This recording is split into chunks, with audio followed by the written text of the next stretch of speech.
നരേന്ദ്രമോദി കടുവയാണ്. അതൊരു മാഗസിനിൽ വന്ന ലേഖനത്തിൽ അദ്ദേഹത്തെ വിശേഷിപ്പിച്ചിരിക്കുന്നു ഗുജറാത്തി കടുവയാണ് നരേന്ദ്രമോദി. അത് നമുക്ക് അങ്ങനെ തന്നെ വിളിക്കാമോ? പിന്നെ കടുവയെന്ന് ഇപ്പം നമ്മളല്ലല്ലോ വിളിച്ചിരിക്കുന്നത്. കമ്പാനിയ എന്ന് പറയുന്നൊരു മാഗസിനില് റഷ്യയിലെ മാഗസിൻ 4-ാം തീയതി വന്നൊരു ലേഖനമാണ്. അദ്ദേഹത്തിൻ്റെ പടം ഉൾപ്പെടെയുള്ള കവർ സ്റ്റോറി. പുള്ളിയുടെ അതിൻ്റെ ഫ്രണ്ട് പേജിൽ പുള്ളിയുടെ പടമാണ്, കവർ പിക്ചർ പുള്ളിയുടെ പടമാണ്. അതിനകത്ത് പറഞ്ഞിരിക്കുന്നത് വാർത്ത, റഷ്യയുടെ ഒരു സുഹൃത്ത് ഗുജറാത്തിലെ കടുവയാണ് നരേന്ദ്രമോദി എന്നാണ് പറഞ്ഞിരിക്കുന്നത്. എന്നിട്ട് അതിനകത്ത് അദ്ദേഹത്തെ രണ്ട് നേതാക്കന്മാരെയും തമ്മിൽ അതിനകത്ത് ഒത്തിരി താരതമ്യം ചെയ്തിട്ടുണ്ട്. റഷ്യയും പുടിനെയും, അല്ല നരേന്ദ്രമോദി, റഷ്യയുടെ നേതാവ് പുടിനും നരേന്ദ്രമോദിയെയും തമ്മിലുള്ള സമാനതകൾ, രണ്ട് നേതാക്കന്മാരെ പറ്റിയുള്ള സമാനതകൾ അതിനകത്ത് പറഞ്ഞിട്ടുണ്ട്. രണ്ടാമത് ഇപ്പം ഇതിനകത്തൊരു പ്രധാന പറച്ചിലെന്ന് പറഞ്ഞാൽ റഷ്യയും ഇന്ത്യയുമായിട്ടുള്ള ബന്ധം അത് നേരത്തെ ഉള്ളതാണല്ലോ, അത് ഇത്രയും ദൃഢമാക്കുന്നതിന് നരേന്ദ്രമോദി വഹിച്ച പങ്കിനെ പറ്റി വളരെ വിശദമായിട്ട് അതിനകത്ത് പ്രതിപാദിക്കുന്നുണ്ട്. അതുകൊണ്ട് പ്രധാനമായും പറയുന്നത് ആരുടെയും സമ്മർദ്ദത്തിന് വഴങ്ങാതെ സ്വതന്ത്ര പോളിസിയുമായി മുന്നോട്ട് പോകുന്ന ഒരു വ്യക്തിയാണ്. ശരി, ലോകത്തുടനീളമുള്ള ഈ രാജ്യങ്ങളുടെ ഒന്നും സമ്മർദ്ദത്തിന് വഴങ്ങാതെ ഇന്ത്യക്ക് സ്വന്തമായിട്ടൊരു പോളിസിയുണ്ട്, അല്ലെങ്കിൽ ഒരു രീതിയുണ്ട്, അല്ലെങ്കിൽ നമുക്ക് എല്ലാ രാജ്യങ്ങളുമായിട്ടും അവലംബിക്കേണ്ട ഒരു കാര്യങ്ങളുണ്ട്. അപ്പോൾ ആ രീതിയിൽ പോകുന്ന ഒരു ആളാണ് നരേന്ദ്രമോദി. അതേ രീതിയിൽ സ്വതന്ത്രമായിട്ടുള്ള ഒരു പോളിസിയും ഐഡിയയും ഒക്കെ വെച്ചിട്ട് രാജ്യത്തെ മുന്നോട്ട് നയിക്കുന്നതിന് വേണ്ടി ശ്രമിക്കുന്ന ഒരാളാണ് പുടിനും എന്നാണ് പറയുന്നത്. അതുപോലെ തന്നെ ഇവർ രണ്ടുപേരും ഈ വലതുപക്ഷ രാഷ്ട്രീയത്തിൻ്റെ ആളുകളായിട്ടാണ് പറയുന്നത്. അതുപോലെ തന്നെ രാജ്യത്തിൻ്റെ സംസ്കാരവും അല്ലെങ്കിൽ ആ രാജ്യത്തിൻ്റെ പൈതൃകവുമൊക്കെ നിലനിർത്തിക്കൊണ്ട് തന്നെ ആ രാജ്യത്തിൻ്റെ പുരോഗതിക്ക് വേണ്ടി ശ്രമിക്കുന്ന രണ്ട് നേതാക്കന്മാരായിട്ടാണ്. അപ്പോൾ നരേന്ദ്രമോദി തന്നെ നിങ്ങൾക്കറിയാമല്ലോ, നമുക്ക് രാജ്യത്ത് നമ്മുടെ ഒരു സംസ്കാരമുണ്ട്. ഇപ്പോൾ ചില ആൾക്കാരൊക്കെ തെറ്റിദ്ധരിക്കുക അതിനകത്ത് ഹിന്ദു സംസ്കാരം അല്ലെങ്കിൽ ഇന്ത്യയുടെ സംസ്കാരം എന്ന് പറയുമ്പോൾ അത് നമ്മുടെ സംസ്കാരം, അത് ഹിന്ദു ഒരു ജാതിയുടെ അല്ല, ആ രാജ്യത്തുള്ള എല്ലാവർക്കും ഉണ്ട്, അത് ബ്ലഡിനകത്തുണ്ട്, അവർക്ക് തിരിച്ചറിയാൻ പറ്റാത്തതുകൊണ്ട് ആ ഒരു സംസ്കാരം, ആ സംസ്കാരം ലോകത്തിൻ്റെ അല്ലെങ്കിൽ ലോകത്ത് കൊണ്ടുപോയി അതിനെ ഉയർത്തി കാണിക്കുന്നതിന് ആ സംസ്കാരത്തിൽ തന്നെ ഉള്ള ഒരു വളർച്ചയും ഉയർച്ചയും ആ രാജ്യത്തിന് കൊണ്ടുവരുന്നതിന് വേണ്ടി അത് പുടിനും റഷ്യയുടെ സംസ്കാരം നിലനിർത്തുന്നതിന് വേണ്ടി ശ്രമിക്കുന്നുണ്ട്. അതുപോലെ തന്നെ നരേന്ദ്രമോദി ശ്രമിക്കുന്നുണ്ടെന്നാണ് ലേഖനത്തിൽ വളരെ വിശാലമായിട്ട് വളരെ കാര്യങ്ങൾ പറഞ്ഞിട്ടുണ്ട്. അതുപോലെ രാജ്യസുരക്ഷയ്ക്ക് വേണ്ടി, രാജ്യങ്ങളുടെ താല്പര്യത്തിന് വേണ്ടി, അതല്ലെങ്കിൽ രാജ്യത്തിൻ്റെ സാമ്പത്തിക പുരോഗതിക്ക് ഊന്നിയുള്ള പ്രവർത്തനങ്ങൾ ഈ രണ്ട് നേതാക്കന്മാരും സമാനതകളില്ലാതെ നയിച്ചു രാജ്യത്തെ പുരോഗതിയിലെത്തിക്കുന്നതിന് വേണ്ടി. വ്യാവസായിക പുരോഗതിയായാലും വിദ്യാഭ്യാസത്തിൻ്റെ രീതിയായാലും മറ്റെല്ലാ രീതി, ഇതെല്ലാം ആ രാജ്യത്തിൻ്റെ സംസ്കാരം നിലനിർത്തിക്കൊണ്ട് തന്നെയാണ് മുന്നോട്ട് കൊണ്ടുപോകുന്നത് എന്നാണ് പറയുന്നത്. രാജ്യത്തിൻ്റെ പ്രമോന്നത ലക്ഷ്യമാണ് അല്ലെങ്കിൽ ഉയർച്ചകളുടെ ലക്ഷ്യമാണെന്നാണ് പറയുന്നത്. അതുപോലെ അമേരിക്കൻ തിട്ടൂരങ്ങളെ വകവയ്ക്കാതെ, മനസ്സിലാവുന്നത് നമ്മൾ തന്നെയാണല്ലോ. ഇപ്പോൾ അമേരിക്ക പറഞ്ഞിട്ടുണ്ടായിരുന്നു, ഇപ്പോൾ റഷ്യൻ യുക്രൈൻ വാറിൽ എല്ലാവരും ഉപരോധിച്ചപ്പോൾ നമ്മുടെ അടുത്തും കർശനമായിട്ട് പറഞ്ഞതാണ് നമ്മളോട് അവരുമായിട്ടുള്ള ബന്ധങ്ങൾ അല്ലെങ്കിൽ ഇറക്കുമതി കരാറുകൾ അല്ലെങ്കിൽ കയറ്റുമതി അല്ലെങ്കിൽ ബിസിനസ്സുകൾ ഒന്നും വേണ്ടെന്ന് പറയും. നമ്മൾ അതിനെല്ലാം വകവയ്ക്കാതെ തന്നെ റഷ്യയുടെ ആയിട്ടുള്ള ബിസിനസ് വർദ്ധിപ്പിക്കുകയാണ് ചെയ്തത്. അവരെ ഈ സമയത്ത് എല്ലാ രീതിയിലും പെട്രോളിയം ഒക്കെ ഏറ്റെടുത്ത് അല്ലെങ്കിൽ നമ്മളുടെ കരാറ് നമ്മുടെ രൂപയുടെ അടിസ്ഥാനത്തിലാക്കി അവിടുന്ന് ഈ ക്രൂഡ് ഓയിൽ വാങ്ങിച്ച് നമ്മളത് ഈ ഉപരോധം ഏർപ്പെടുത്തിയേക്കുന്ന രാജ്യങ്ങൾക്ക് കൊടുക്കുന്ന ഒരു രീതി. അപ്പം ആ തിട്ടൂരങ്ങളെയൊക്കെ മറികടന്ന് ഏത് വലിയ രാജ്യമായാലും നമുക്ക് നമ്മുടേതായ രീതിയുണ്ട്, നമ്മൾ ആരുമായിട്ട് സഹകരിക്കണം, ആരുമായിട്ട് ബന്ധപ്പെടണം എന്നപ്പം ഒക്കെയുള്ള കാര്യം. ഇപ്പം ഈ നാറ്റോ സഖ്യം അല്ലെങ്കിൽ ആ സഖ്യം അല്ലെങ്കിൽ അമേരിക്ക, ഓസ്ട്രേലിയ പോലെയും ജപ്പാൻ പോലുള്ള രാജ്യങ്ങളൊക്കെ അമേരിക്ക പറയുന്ന പോലെയൊക്കെ നിൽക്കുന്ന രാജ്യങ്ങളുണ്ടല്ലോ. പക്ഷെ നമുക്ക് അങ്ങനെയല്ല, നമുക്ക് വ്യത്യസ്തമാണ്. അത് തന്നെയാണ് പുടിന് ചെയ്തുകൊണ്ടിരിക്കുന്നത്. പുടിൻ ഇപ്പോൾ ഇറാഖുമായിട്ട് ബന്ധമുണ്ട്, മ്യാൻമറുമായിട്ട് ബന്ധമുണ്ട്, അല്ലെങ്കിൽ ഇവർ വിട്ടിരിക്കുന്ന വേറൊരു ആ ഒരു സാമ്രാജ്യത്തെ, അവർ യൂറോപ്യൻ സാമ്രാജ്യത്തെ അമേരിക്ക ഉണ്ടാക്കിയപ്പോൾ ഇദ്ദേഹം അതിന് എതിരായിട്ട് നിൽക്കുന്ന അല്ലെങ്കിൽ അമേരിക്കയുടെ തിട്ടൂരത്തിന് വഴങ്ങാതെ നിൽക്കുന്ന രാജ്യങ്ങളെല്ലാം കോർത്തുണ്ടാക്കി അതിനകത്ത് ചൈനയായിട്ട് ബന്ധമുണ്ട്. അപ്പോൾ ആ രീതിയിലേക്കുള്ള ഒരു ഇതുണ്ട്. അതുപോലെ തന്നെ ഈ നരേന്ദ്രമോദിയുടെ ഇപ്പം റഷ്യ സന്ദർശനം എന്ന് പറയുന്നത് പുടിന് വളരെ വലിയ ഒരു ഗുണം ചെയ്തിട്ടുണ്ടെന്നുള്ളതാണ്.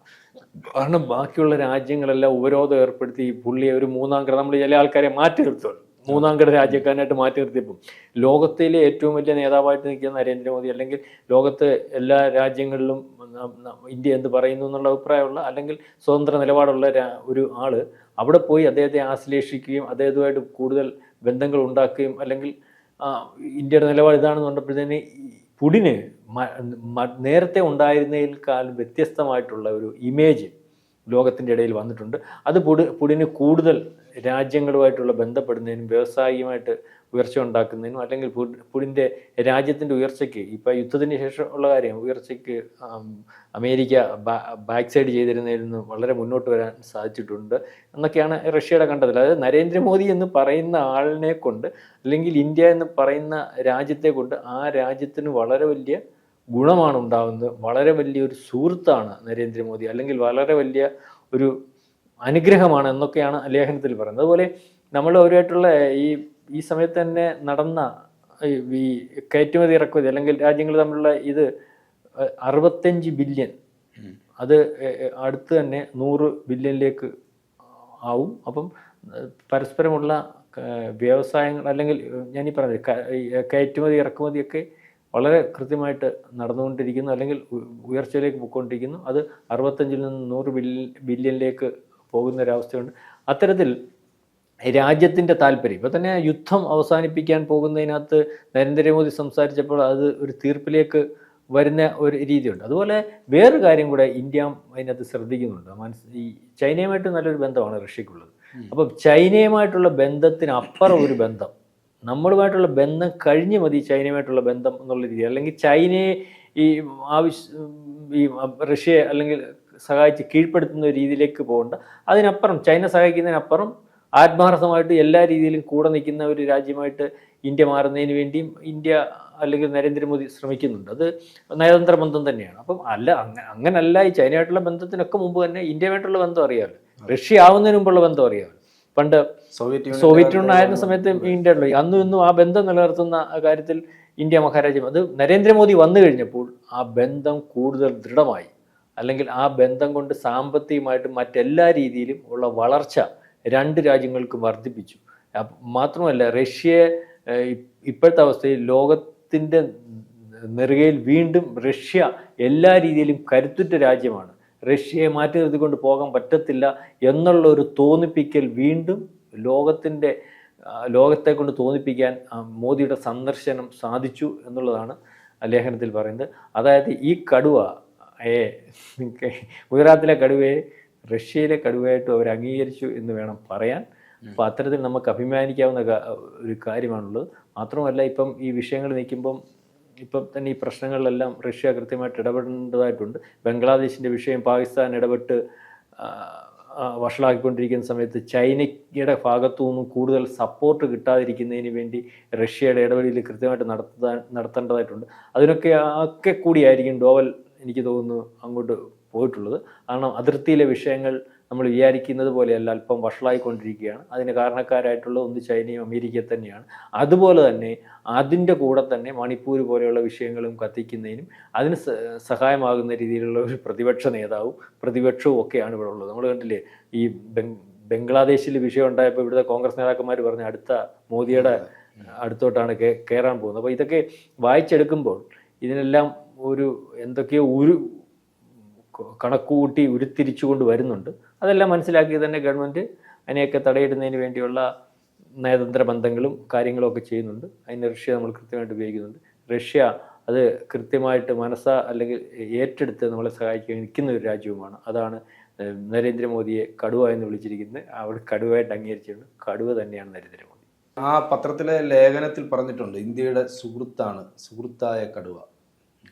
അപ്പം നരേന്ദ്രമോദി റഷ്യയോട് ഏറ്റവും ചേർന്ന് നിൽക്കുന്ന ഒരു നേതാവായി ആ ജനത അദ്ദേഹത്തെ കാണുന്നു എന്നുള്ളതാണല്ലോ നമുക്ക് അതിനകത്ത് മനസ്സിലാക്കുക. കാരണം നേരത്തെ പറഞ്ഞ പോലെ അവർ ഒറ്റപ്പെട്ടു നിന്ന ഒരു സമയത്തും അവരോടൊപ്പം ചേർന്ന് നിന്ന ഒരു രാജ്യം എന്നുള്ള സ്നേഹം മുമ്പും സോവിയറ്റ് യൂണിയൻ ആയിരുന്ന സമയത്തും നമ്മൾ ആ സൗഹൃദം ഉണ്ടായിട്ടുണ്ട്. ഇപ്പോഴും ആ സൗഹൃദം കൂടുതൽ ആഴത്തിലും ദൃഢമായി. അപ്പോൾ അതുകൊണ്ടായിരിക്കാം അദ്ദേഹത്തെ അങ്ങനെ വിശേഷിപ്പിച്ചത്. ഏറ്റവും പ്രിയപ്പെട്ട ഒരാളാണ് എന്നുള്ള ഒരു വിശേഷണം കൂടി അദ്ദേഹത്തിന് ആ പത്രത്തിൽ വന്നത് എന്ന് പറയുന്നത് തന്നെ ജനതയുടെ ഒരു അഭിപ്രായം കൂടിയാണല്ലോ പത്രത്തിൽ വരിക എന്ന് പറയുമ്പോൾ ആ ലേഖനം. അതെ, അതിനകത്ത് പറഞ്ഞിരിക്കുന്നതെന്ന് പറഞ്ഞപ്പോൾ ഈ നമ്മൾ അതിനകത്ത് പ്രധാനപ്പെട്ട ഈ നിലവിലുള്ള ഒരു കാര്യമായി പറഞ്ഞെന്ന് പറഞ്ഞാൽ ഇപ്പം നമ്മളുള്ളൂ. പക്ഷേ അത് നരേന്ദ്രമോദിയുടെ എന്താണ് നരേന്ദ്രമോദിയുടെ മൊത്തം ഡീറ്റെയിൽസും ഉണ്ട് അതിനകത്ത്. അദ്ദേഹത്തിന്റെ ചെറുപ്പം പോലുള്ള ഇതുവരെ ജീവചരിത്രം എല്ലാ ഡീറ്റെയിൽസും കൊടുത്തിട്ട് അദ്ദേഹത്തെ വളരെ ഇത്രയും വലിയൊരു വലിയൊരു മനുഷ്യനായിട്ടുള്ള അല്ലെങ്കിൽ അത്തരത്തിലുള്ളൊരു വ്യക്തിയായിട്ട് അംഗീകരിക്കുന്നുള്ളൂ. അപ്പൊ അതിനകത്ത് പിന്നെ അവരുടെ നേതാവിനെയും പുടിനെ പോലും മറികടക്കുന്ന രീതിയിൽ നരേന്ദ്രമോദി അംഗീകരിക്കുന്ന രീതിയിലേക്ക് റഷ്യക്കാർ പോകുന്നുണ്ടോ എന്നുള്ള രീതിയിൽ പോലും അത്രയ്ക്ക് ആദരണീയനായ മനുഷ്യനായിട്ടാണ് ആ ലേഖനത്തിൽ വിവരിച്ചിരിക്കുന്നത്. എല്ലാ ഡീറ്റെയിൽസും ഉണ്ട്, മനസ്സിലാവുന്നുണ്ട്. അപ്പം ഈ ഒരു ബന്ധത്തിന് ഒരിക്കലും കോട്ടം തട്ടിയിട്ടില്ല കാലാകാലങ്ങളായിട്ട്. അത് നരേന്ദ്രമോദി വന്നപ്പോൾ അത് കൂടുതൽ വിശാലമായി. ഇനി അതങ്ങോട്ട് തുടർന്നുകൊണ്ട് പോകും. അല്ലാത്തൊരു കാര്യം ആലോചിക്കേണ്ട ഒരു അവസ്ഥ പോലും വരുന്നില്ല. വിശ്വസിക്കാവുന്ന ഒരു സുഹൃത്താണ്. വിശ്വസിക്കുന്നത്. അല്ലാത്ത ഇവർ തമ്മിൽ തെറ്റുന്ന അല്ല ഇന്ത്യയും റഷ്യയും തമ്മിൽ ഉള്ള ബന്ധം ഒരിക്കലും ഉലച്ചിൽ വരത്തില്ല എന്നുള്ള ആത്മാർത്ഥമായിട്ടുള്ള ഒരു ഏറ്റുപറച്ചിൽ കൂടിയായിട്ട് ഇത് അത് നമുക്കറിയാം ഈ ലേഖനത്തിൽ കാണുന്നുണ്ട്. അപ്പൊ അതൊരു വലിയ കാര്യമാണ്. നമ്മുടെ ഒരു ഇന്ത്യയുടെ പ്രധാനമന്ത്രിയെ ഒരു വേറെ രാജ്യത്തെ അത്രയ്ക്ക് പരസ്യമായിട്ട് ഒക്കെ അംഗീകരിക്കുകയും അല്ലെങ്കിൽ അത്രയ്ക്ക് ആദരിക്കുകയൊക്കെ ചെയ്യുന്ന പറഞ്ഞാൽ നമുക്ക് അഭിമാനം. എല്ലാവരുടെയും കാര്യം നമുക്കറിയത്തില്ല. കൂടുതൽ വാർത്തകളും വിശേഷങ്ങളും നിങ്ങളിലേക്ക് എത്താൻ ABC മലയാളം സബ്സ്ക്രൈബ് ചെയ്യുക, ബെൽ ബട്ടണും അമർത്തുക.